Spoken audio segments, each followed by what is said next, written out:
सुप्रभात बच्चों, उद्धार गुरु को एडमिशन की ऑनलाइन क्लास में आपका फिर से स्वागत है। अभिनंदन।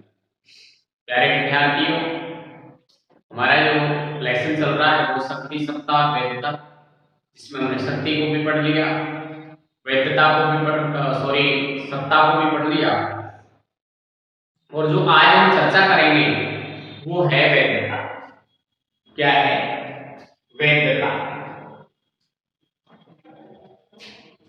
पिछले वीडियो में हमने शक्ति को पढ़ा, सत्ता को पढ़ा, सत्ता के रूप को भी पढ़ लिया। मैक्स वेबर ने सत्ता के 3 रूप बताए थे: परंपरागत सत्ता, करिश्माई सत्ता और कानूनी या तर्कसंगत सत्ता। ये हमने कल पिछले वीडियो में पढ़ लिया। आज हम बात कर रहे हैं वैधता, यानी वैधता जो है, वैधता, ये जो वैधता शब्द है वो लैटिन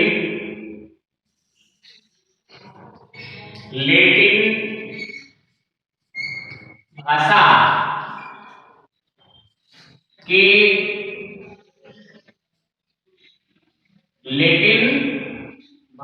के किस शब्द से बना है?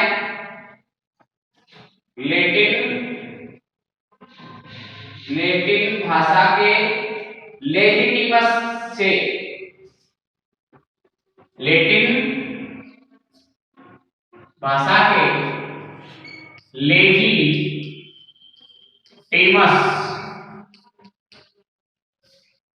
लैटिन भाषा का कौन सा शब्द है? लेजिटिमस शब्द से वी है, जिसका अर्थ है लागू, वैधानिकता। ध्यान में, यदि आपसे पूछे कि जो वैधता शब्द है इसकी उत्पत्ति किस भाषा से हुई है, तो आप बताओगे लैटिन भाषा के लेजिटिमस शब्द से हुई है। कौन सी भाषा से? लेजिटिमस शब्द से हुई है। वैधता शब्द की उत्पत्ति वो कौन सी भाषा? लैटिन भाषा के लेजिटिमस शब्द से हुई है, जिसका अर्थ होता है लाभ, यानी वैधानिकता। कई बार पूछ लेते हैं कि वैधता शब्द की उत्पत्ति किस भाषा से हुई है, या लैटिन भाषा के किस शब्द से? आप बताओगे लेजिटिमस शब्द से। लैटिन भाषा की उत्पत्ति किस? लैटिन भाषा के लेजिटिमस शब्द से हुई है, जिसका अर्थ होता है लाभ। अब देखिए, जो ये वैधानिकता है इसे अलग अलग विद्वानों ने अलग अलग तरीके से पेश करने की कोशिश की है। जहां प्लेटो ने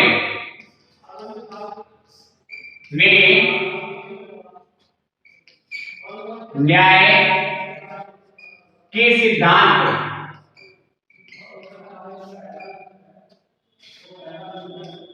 को वैधता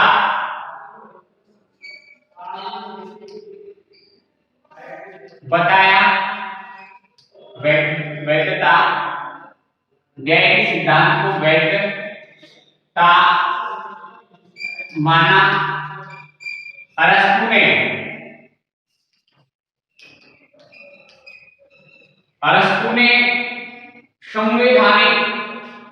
क्या माना? संवैधानिक।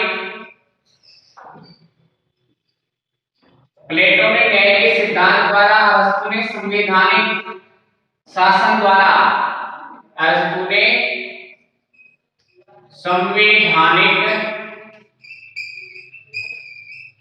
शासन द्वारा इसे प्रतिपादित करने की कोशिश की है। इसी के साथ भारतीय दर्शन में जो भी इसका अप्रत्यक्ष वर्णन मिलता है, मनुस्मृति कुटिल के अर्थशास्त्र में राजा और स्वामी को सभी अधिकार दिए गए। अब देखो, वैधानिकता प्लेटो ने न्याय के सिद्धांत के द्वारा स्थापित स्थापित करने की कोशिश की और अंशु ने इसे संवैधानिक शासन द्वारा स्थापित करने की कोशिश की। इसी तरीके से भारतीय दर्शन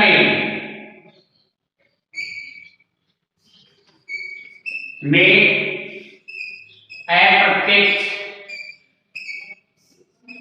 रूप से वैधता को स्थापित करने में मनु कौटिल्य मनु और कौटिल्य के अर्थशास्त्र में राजा को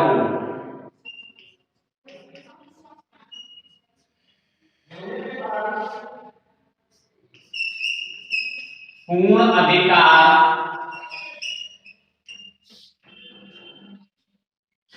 कुछ कर्तव्य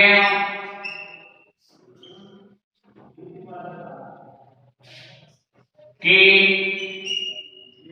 निर्वहन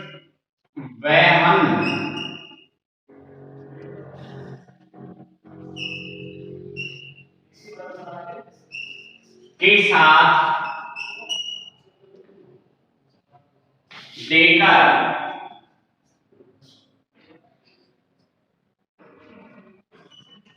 वैधता को स्थापित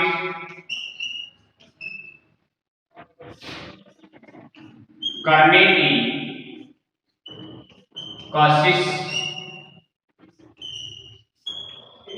की गई है।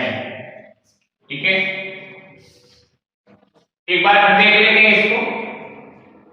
वैधता है तो लैटिन भाषा के लेजिटेशन शब्द से किससे बनी है? लेजिटिमस।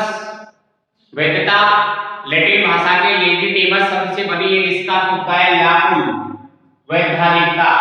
इस वैधता को स्थापित करने में हमारे यहाँ प्लेटो ने अपना न्याय का सिद्धांत दिया। यानी न्याय के आधार पर जो शासन सत्ता स्थापित की जाती है वही वैध मानी जाती है। यानी शक्ति के साथ जब वैधता जुड़ जाती है, शक्ति और सत्ता के साथ वैधता जुड़ जाती है तो वो कल्याणकारी मानी जाती है, लोग उसे हृदय से स्वीकार करते हैं। और इसी तरीके से इसे स्थापित करने में मनु ने लागू और वैधानिकता होता है। इसे स्थापित करने में प्लेटो ने अपना न्याय सिद्धांत दिया, मनु ने संवैधानिक वाला शासन दिया। और हमारे यहाँ प्रत्यक्ष रूप से इसे स्थापित करने में मनु और कौटिल्य के अर्थशास्त्र में हमें देखने को मिला कि राजा को कुछ कर्तव्यों को निर्वहन करने के साथ साथ उसे पूर्ण अधिकार दे दिए गए। यानी इस तरीके का उसको प्रतिबंध लगा दिया गया कि वैधानिकता तभी मानी जाएगी जब जो आप राजा हैं, आप सब अधिकार आपको दिए जा रहे हैं, लेकिन जनता लोक कल्याणकारी का भी आपको करने ही होंगे, कर्तव्य बनता है आपका, तभी जाकर के वो वैधानिकता को प्राप्त कर सकते हैं।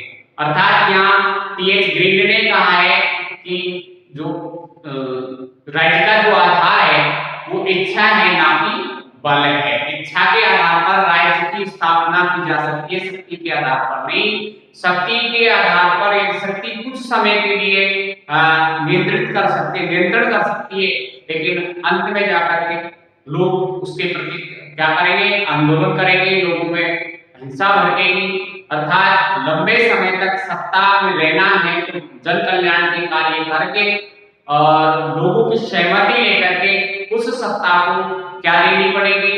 उस सत्ता के लिए वैधानिकता प्राप्त करना बहुत जरूरी होता है। कई देश ऐसे यूरोपियन देश हैं जहां अधिनायक तंत्र है। अधिनायक तंत्र यानी वैधता प्राप्त नहीं कर सकता, वो तो जबरदस्ती वाला शासन होता है। जबकि लोकतंत्र जो होता है, वर्तमान में आधुनिक लोकतंत्र का जो शासन होता है वो जनता की सहमति से होता है। अर्थात वो सत्ता वैधता प्राप्त की होती है। तो हम कह सकते हैं कि जो कोई भी सत्ता जिसको वैधता प्राप्त हो जाती है तो वह लंबे समय तक अपने कार्यों का निर्वहन करती है। साथ साथ शक्ति के द्वारा, शक्ति का भी बहुत महत्वपूर्ण होता है, क्योंकि शक्ति के बिना समाज में शांति स्थापित नहीं कर सकते, कर्तव्यों का निर्वहन लोग नहीं कर सकते, और इस तरीके से उद्दंडता फैल जाएगी। इसलिए तीनों, शक्ति, सत्ता और वैधता, तीनों एक दूसरे शब्द के ही पूरक माने जाते हैं। लेकिन जिस तरीके से यहाँ विद्वानों ने कहा है कि शक्ति नंगी तलवार है, तो वैधता म्यान में रखी हुई तलवार। शक्ति क्या है? नंगी तलवार है, तो वैधता क्या है?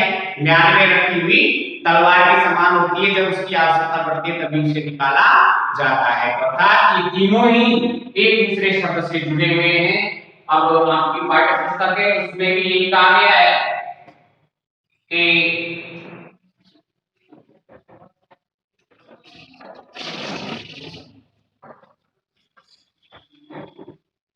मनुस्मृति, कुटिल के अर्थात और राजा या स्वामी को सभी अधिकार उच्च कर्तव्यों के निर्वहन के साथ प्रदान किए गए तथा प्रजा पालन में जन कल्याण को उनके मूल कर्तव्यों के रूप में पहचान दी गई। मध्यकाल में राजा की देवी उत्पत्ति के सिद्धांत को राज्य की वैधता का आधार माना गया। मध्यकाल में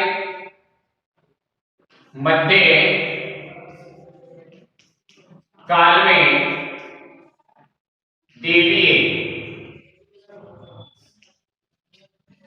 सिद्धांत को वैधता का सिद्धांत माना गया।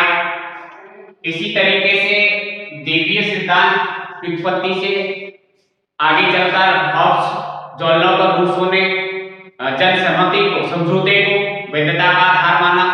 तो अलग अलग विद्वानों ने अलग अलग तरीके से इसे स्थापित करने की कोशिश की है।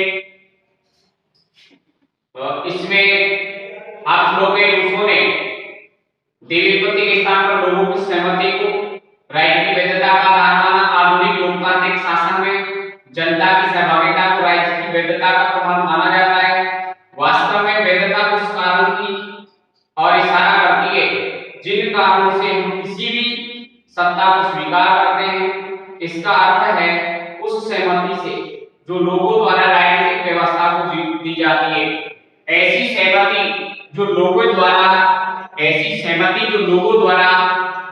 उस राज्य को दी जाती है, उस सत्ता को दी जाती है, उसे ही हम वैधता कहते हैं। यानी लोगों की सहमति के द्वारा आधुनिक लोकतंत्र में राजनीतिक सहभागिता, लोगों की सहमति, जनमत संग्रह, मतदान, ये सारे वैधता प्राप्त करने के साधन होते हैं। क्या होते हैं? वैधता प्राप्त करने के साधन होते हैं। प्राप्त व्यवस्था, यदि किसी राजनीतिक व्यवस्था को लोगों की ऐसी स्वीकृति प्राप्त नहीं होती है, तब व्यवस्था अधिक समय तक अस्तित्व में नहीं रह सकती। मतदान, जनमत संसार के साधन, राष्ट्रवाद आदि ये साधन है जिनके माध्यम से वैधता को प्राप्त किया जाता है। तो देखिए, वैधता को प्राप्त करने वाले साधन मैं यहाँ लिख देता हूं। वैधता को प्राप्त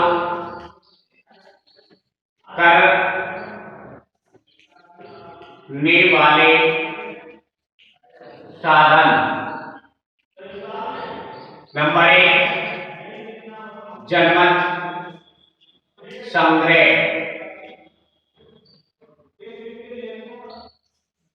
संचार के साधन, मतदान, जनमत संग्रह, मतदान,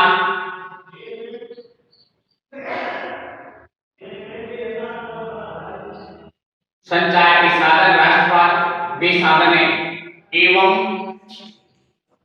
राष्ट्रवाद जिससे वैधता को प्राप्त किया जाता है। जिनके माध्यम से वैधता को प्राप्त किया जाता है। वैधता ग्रीड के किस कथन को सिद्ध करती है? इच्छा नहीं, बल राज्य का आधार है। ग्रीड क्या कहता है? राज्य का जो आधार है वो क्या है? इच्छा है। ग्रीड ग्रीन कहता है, कौन ध्यान रखना, ग्रीन का कथन इच्छा ने केवल राइट का आधार। देखो राइट वो कह रहा है बल के आधार पर राइट नहीं बन सकता, इच्छा है वैधता प्राप्त करने का आधार। राइट का आधार क्या है, लोगों की जन सहमति है। जैसे लोग जो लोग आपसे दूसरे समझौते आगे की सहमति को बताया राइट की उत्पत्ति का सिद्धांत, तो वो ये कह रहा है वैधता वो है जहां लोगों की सहमति मिल जाती है, सत्ता को क्या मिल जाती है, सहमति मिल जाती है। वैधता वास्तव में सत्य और सत्ता के बीच की कड़ी है। क्या है, वैधता शक्ति और सत्ता के बीच की कड़ी होती है। वैधता शक्ति और सत्ता के बीच की कड़ी क्या होती है, वैधता। यानी जब लोगों को सत्ता प्राप्त, शक्ति के आधार पर सत्ता मिल गई लेकिन वो सत्ता लंबे समय तक यदि कायम रखनी है तो उसमें वैधता प्राप्त करना जरूरी होगा, लोगों की सहमति प्राप्त करना जरूरी होगा, चाहे संचार के साधनों के माध्यम से, राष्ट्रवाद के नाम पर, कैसे भी, तब जाकर के वो लोगों को कल्याण का उस सत्ता उस इच्छा से लोग स्वीकार करेंगे जिस सत्ता में वैधता जुड़ी होती है। क्या होती है, वैधता जुड़ी होती है, बीच की कड़ी है। वैधता वास्तव में शक्ति और सत्ता के बीच की कड़ी है। कोई भी शासक शक्ति के आधार पर व्यक्ति को भारी रूप से नियंत्रित कर सकता है। कोई भी शासक शक्ति के आधार पर भारी रूप से व्यक्ति को नियंत्रित कर सकता है लेकिन आंतरिक रूप से उसे नियंत्रित नहीं कर सकता है। यदि शक्ति के साथ वैधता जुड़ जाती है तो उस सत्ता को लोग स्वेच्छा से स्वीकार कर लेते हैं। क्या कर लेते हैं, स्वेच्छा से स्वीकार कर लेते हैं। लेकिन वैधता के आधार पर लोगों के हृदय पर शासन कर सकता है। इसी कारण लोकतंत्र और अधिनायक तंत्र में अंतर करने के लिए ये तर्क दिया जाता है कि लोकतंत्र का प्रधान लक्षण वैधता है जबकि अधिनायक तंत्र का मुख्य शक्ति या बल प्रयोग पर आधारित होती है। लोकतंत्र का मुख्य लक्षण क्या होता है, वैधता, और अधिनायक का जो मुख्य लक्षण होता है वो शक्ति या बल पर आधारित होती है। प्रत्येक राजनीतिक व्यवस्था को वैधता को बनाए रखने के प्रयत्न करने होते हैं क्योंकि राजनीतिक, सामाजिक, आर्थिक और सांस्कृतिक परिस्थिति में निरंतर परिवर्तन होते रहते हैं। यदि राजनीतिक व्यवस्था अपने आप को इन परिवर्तनों के अनुरूप बना पाती है तब उसकी वैधता प्रभावित होती है। देखो हमारे यहाँ परिवर्तनशील समाज है, राजनीतिक, आर्थिक और सामाजिक परिवर्तन होते रहते हैं। यदि उन परिवर्तनों के साथ वो सत्ता परिवर्तित होती रहती है तो वो वैधता बनाए रखने में कामयाब होती है और समय के साथ जो परिवर्तन हो रहे हैं वो यदि उसके साथ वो एडजस्ट नहीं हो पाती है तो उसकी वैधता खतरे में आ जाती है और वो सत्ता भी जब समाप्त हो जाती है। इसलिए आर्थिक और सामाजिक जो परिवर्तन होते हैं इन्हीं के साथ हमें एडजस्ट होना जरूरी पड़ता है। नहीं होते तो ऐसे सत्ता से बाहर हो जाते हैं। क्या हो जाते हैं, ऐसे सत्ता से बाहर परिवर्तन होते रहते हैं। यदि राजनीतिक व्यवस्था अपने आप को इन परिवर्तनों के अनुरूप नहीं बना पाती तब उसकी वैधता प्रभावित होती है। प्राचीन काल में राजतंत्रीय व्यवस्था थी, कालांतर में लोकतंत्र तत्वों का उदय हुआ। जिन राजनीतिक व्यवस्थाओं ने अपने आप को लोकतंत्रीय तत्वों के अनुरूप ढाल लिया उनकी वैधता बनी रही, लेकिन जो ऐसे नहीं कर पाए वहां क्रांति की स्थिति बनी। साम्यवादी व्यवस्था अपने आप को समय अनुकूल नहीं बदल सकी, तब आज इसकी कोई वैधता नहीं रही। इसी तरह नवीन अवस्थाओं कई बार परंपरागत संस्थाएं एक स्वरूप भी स्वीकार नहीं करते क्योंकि ऐसा करने से उनका अस्तित्व भी समाप्त हो जाता है। ऐसी स्थिति में पूरी ताकत के साथ नवीन अवस्था को चुनौती देके इस प्रकार नवीन समूह की राजनीतिक में प्रवेश की वैधता को प्रभावित करता है। लेकिन प्रवेश पुराना स्वीकार कर ले तब तो वैधता बढ़ावा मिलेगा, लेकिन यदि ऐसा बाधा पैदा करते तो वैधता बाधा पहुंचती। इसके अलावा अनेक बार राजनीतिक व्यवस्थाएं से अत्यधिक आकांक्षाएं वैधता को प्रभावित करती है। जब राजनीतिक व्यवस्थाएं जन सामान्य की आशाओं को पूरा नहीं कर पाती है तब लोग उनके खिलाफ क्रांति तख्ता पर को तैयार हो जाते हैं। अनेक ऐसे अफ्रीकी देशों में ऐसे तख्तापलट होते हैं, ऐसे में राजनीतिक व्यवस्था अपने आप को नवीन व्यवस्था का अनुरूप ढालकर परंपरा की रक्षा कर तथा व्यक्तिगत गुणों के आधार पर वैधता के संकट का सामना करने का प्रयास करती है। इस तरह शक्ति, सत्ता एवं वैधता की अवधारणा एक दूसरे के साथ घनिष्ठ रूप से जुड़ी हुई है। शक्ति, सत्ता और वैधता तीनों एक साथ घनिष्ठ रूप से एक दूसरे के साथ जुड़ी हुई है। शक्ति के बल पर सत्ता तो लंबे समय तक जो प्राप्त बनाए रखना है तो उसमें वैधता का होना भी आवश्यक है। तो तीनों में घनिष्ठ रूप से एक दूसरे से जुड़ी हुई है शक्ति, सत्ता और वैधता। क्या शक्ति, सत्ता और वैधता तीनों घनिष्ठ रूप से क्या है, जुड़े हुए हैं। शक्ति के बिना समाज में शांति व्यवस्था और न्याय, शक्ति के बिना क्या समाज में शांति व्यवस्था, न्याय और खुशहाली की स्थापना नहीं की जा सकती। परंतु शक्ति की भूमिका सबसे ज्यादा वहां प्रभावशाली सिद्ध होती है, प्रभावशाली सिद्ध होती है जहां व्यक्ति केवल बल का प्रयोग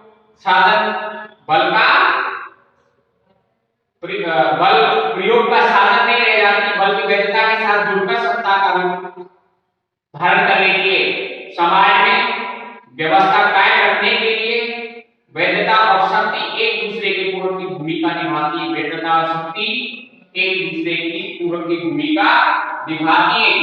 यदि हम शक्ति की तुलना लंबी तलवार से करें तो सत्ता अपने म्यान में ढकी हुई तलवार जो जरूरत पड़ने पर एक बाहर निकाली जाती है। वास्तव में जब शासक की शक्ति सत्ता का रूप लेती है तब वह उसका अधिकार बन जाती है और चूंकि सत्ता में वैधता जुड़ी होती है इसलिए नागरिक के लिए आज्ञा पालन का कर्तव्य बन जाता है। चूंकि सत्ता में क्या जुड़ी होती है, वैधता जुड़ी होती है, अर्थात शक्ति के बल, शक्ति और सत्ता तीनों एक साथ जुड़ी हुई होती है। जहां इन्होंने उदाहरण दिया जिस तरीके से शक्ति है वो नंगी तलवार है, लेकिन वैधता ज्ञान में ढकी हुई तलवार जब जरूरत पड़े तभी वो बाहर आती है।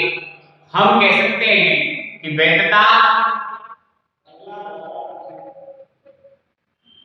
जब शक्ति के साथ जुड़ जाती है तो उस सत्ता का पालन लोग स्वेच्छा से करते हैं, अपना कर्तव्य मान करके, कर्तव्य पालन मान करके ऐसी वैधता, ऐसी सत्ता का वो लोग निर्माण करते हैं। तो प्यारे विद्यार्थियों, आज का आपका ये शक्ति, सत्ता और वैधता का जो चैप्टर है वो खत्म होता है। धन्यवाद। जुड़े रहिए हमारे पोद्दार ग्रुप ऑफ एजुकेशन के यूट्यूब चैनल से और बने रहिए हमारे साथ।